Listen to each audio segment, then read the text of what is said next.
years back, 1996. Oh, that's nicely played. Delicately played by Mahdi Hassan Miraj. He'll move on to 42, his highest score in T20 international cricket. A touch of class to this. Had made up his mind, went across the line. Sabir going across the right-handed batter. All he had to do was get the connection. Down really well. Deep he's gone into the crease, making sure that he can wrap that ball, get right under it. Do you know, as a batter, how much of these unorthodox shots do you like yourself? Well, I don't mind them. I thought you were going to ask how many of these I played, and I was going to tell you straight away, none.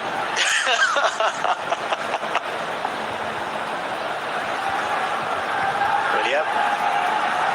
Wouldn't like to play them, but swing and a miss there. What about Taki Baliria? Yes, I mean, he was the first I saw play that.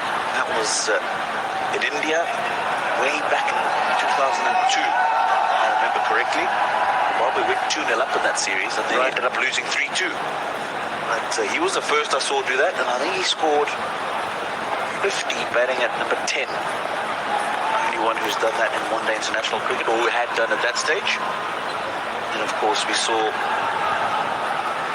more people polishing up that stroke, inside edge.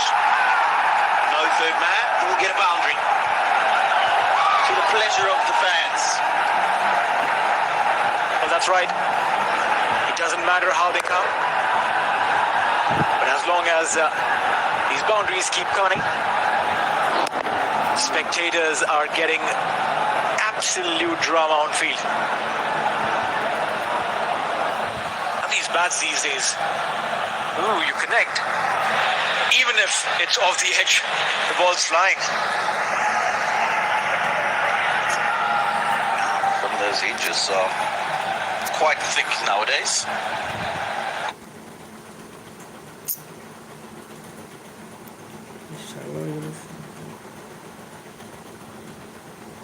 It's a lot bigger now than we used to see cricket in the olden days. That's pushed outside the leg side, leg stump. Oh, he's given! He's given! Wow! From the first look of it, it definitely looked like it was pitching down the leg. Wow! Let's have a look again. Ooh! That has pitched centimeters outside the leg stump. And you can see the reaction from Mahdi Hassan Miraj. He's not happy.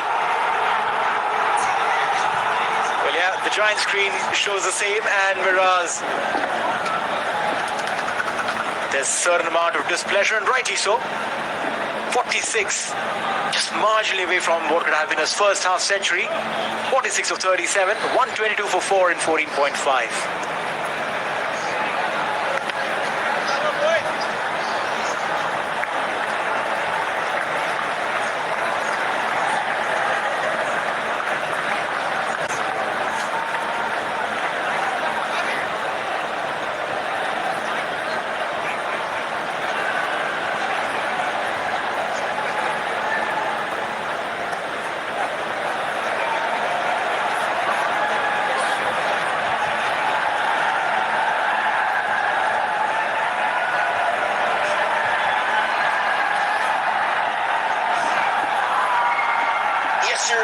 Strolls out to the middle, just his third match for Bangladesh T20 internationals.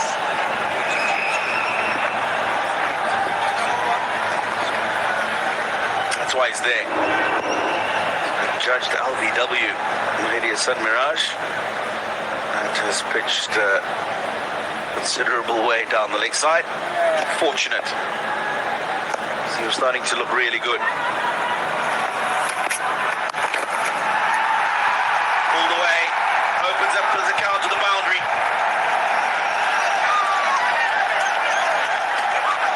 Expensive over there, 13 runs back of the length, and a boundary to end the 15th. 126 for 4 after 15.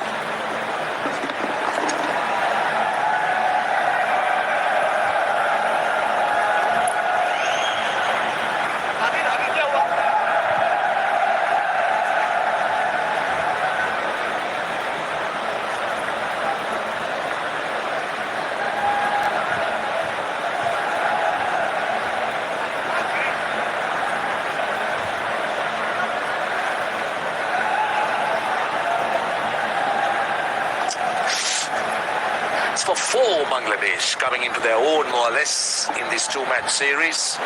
You got 30 legitimate deliveries to get. Where can Bangladesh go?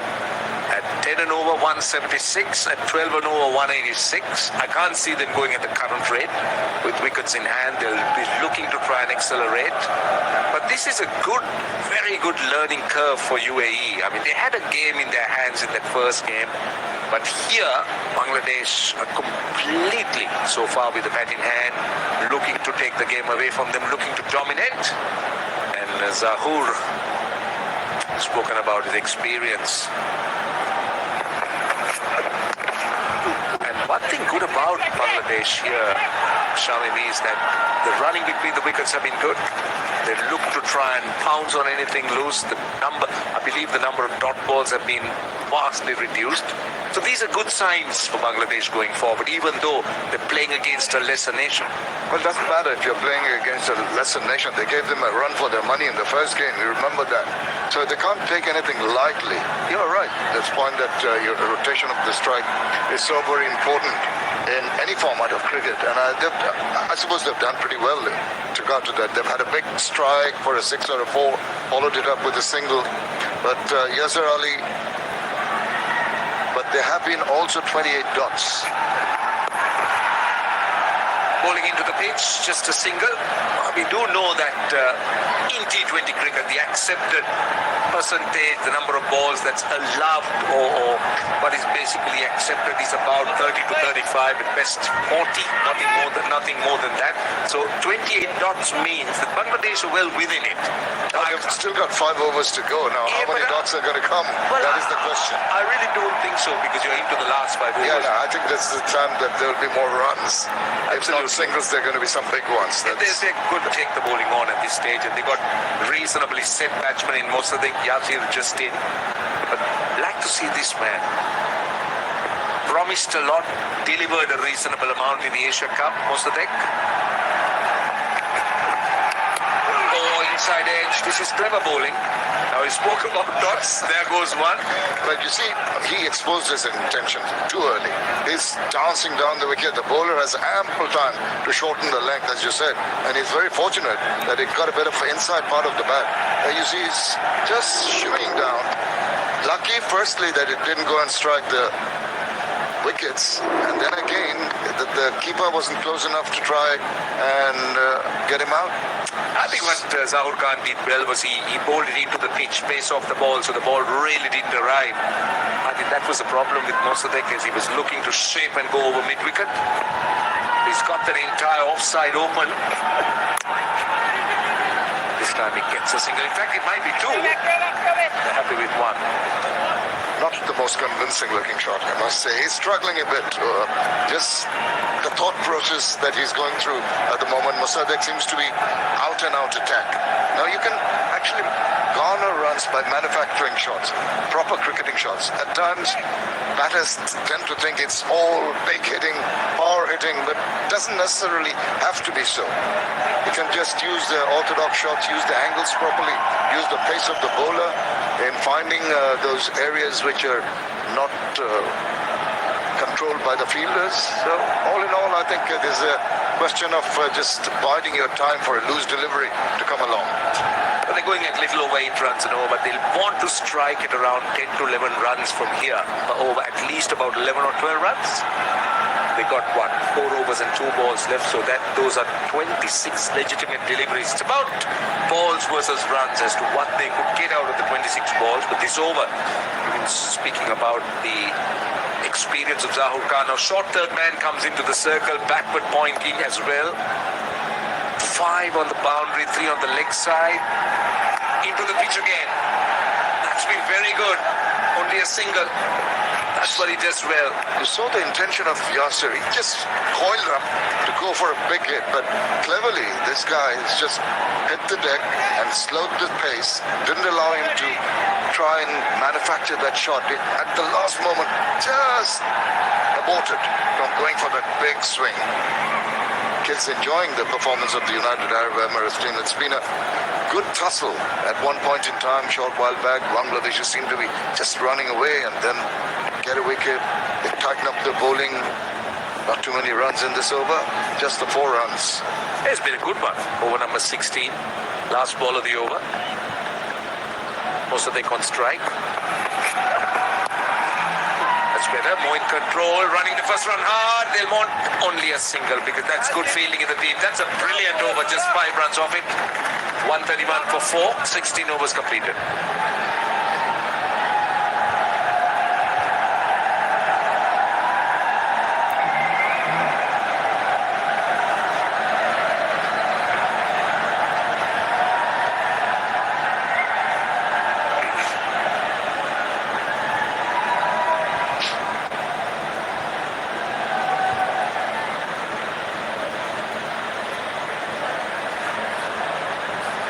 Absolutely majestic looking stadium at Dubai, the Dubai International Stadium. The Ring of Fire, as they call it. Pretty impressive. And mind you, it's a massive stadium. You could hold in a fair bit of people, just one part of the stadium full. And no guesses. As far as the supporters are concerned, it is all Bangladesh. And this is where the second game is played. In fact, the series have been played at the Dubai International Stadium. And 4 overs to go for Bangladesh.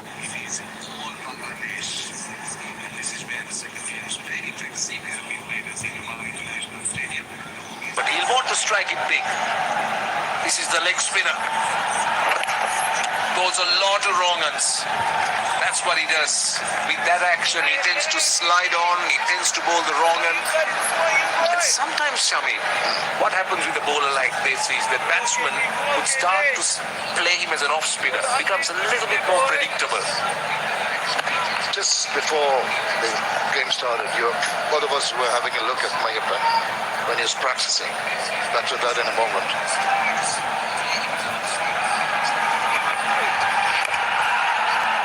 Side edge, lucky there. Just something that you pointed out, that at point of release, he didn't seem to be getting the turn that's expected from a leggy. So it tends to just depend on the googlies more often than not, and it becomes a little obvious to the batters. Yeah, that's because it's the point of release, because you would know as a leg spinner, you need to try and bowl it at a slightly lower arm to get your wrist rotating a little bit more to try and spin the leg break. With a higher arm, you tend to push it through. Straighter, and this is high. Not an easy chance. It's not an easy chance, but catchable. That's Sabir. It's never easy when you're running back in the ball.